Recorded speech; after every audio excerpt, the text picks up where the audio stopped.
Olá, turma! Hoje vamos aprender a letrinha M. Isso mesmo, a letrinha M.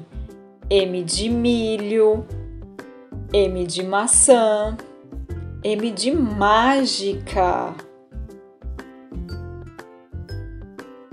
Para escrevermos a letrinha M, nós vamos começar lá embaixo, vamos subir fazendo uma linha reta, vamos descer só um pouquinho com uma linha inclinada, vamos subir de novo e vamos descer com a linha reta.